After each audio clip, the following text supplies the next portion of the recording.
Pernah kepikiran nggak, kenapa ya mata kita mirip sama ibu, atau mungkin rambut kita keritingnya sama persis kayak ayah? Nah, ini tuh misteri yang udah bikin manusia penasaran selama ribuan tahun. Dan jawabannya, tersembunyi di dalam dunia genetika yang luar biasa keren. Yuk kita bongkar kodenya bareng-bareng? Pertanyaan ini personal banget ya kan? Ini tuh menyangkut inti dari siapa diri kita. Kita semua tahu kalau sifat itu diwariskan, tapi gimana persisnya proses itu terjadi? Wah, itu adalah sebuah kisah penemuan ilmiah yang luar biasa. Dulu, teori yang paling populer ya ini. Kedengarannya masuk akal sih.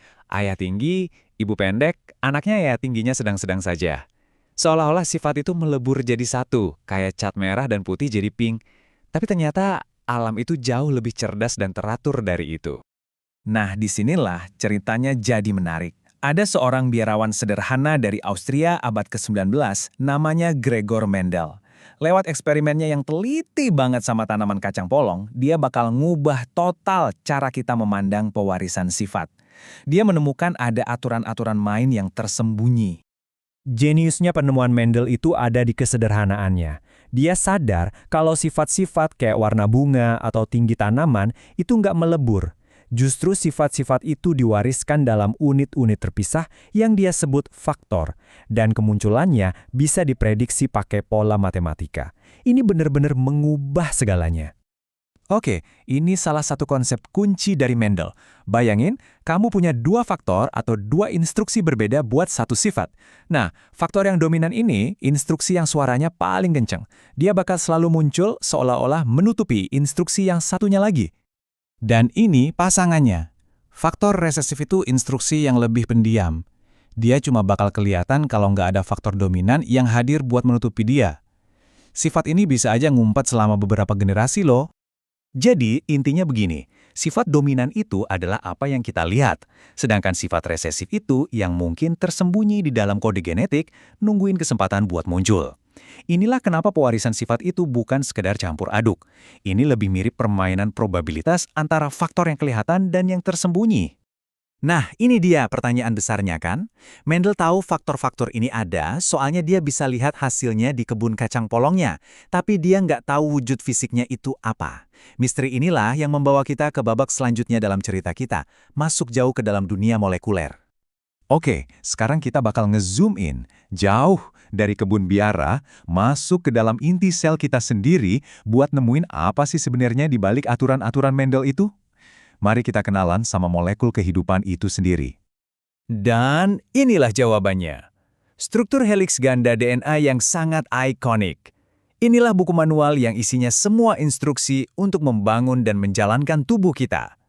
Faktor misterius yang disebut Mendel itu ternyata adalah potongan-potongan dari molekul luar biasa ini. Kalau DNA itu ibarat benang yang panjang banget, kromosom itu cara benang itu digulung dengan super rapi di dalam inti sel. Anggap aja kayak gulungan benang raksasa atau mungkin jilid-jilid buku yang menyimpan semua informasi genetik kita.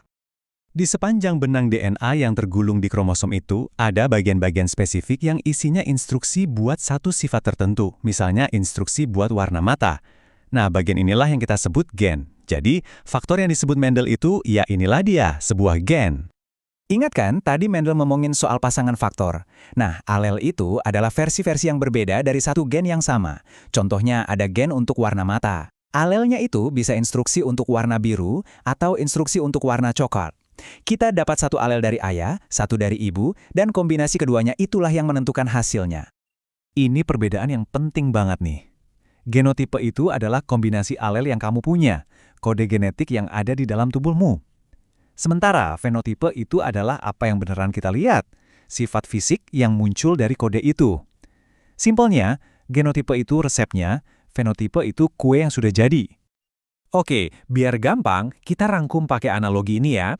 Bayangin kromosom itu jilid-jilid buku resep di perpustakaan genetikmu.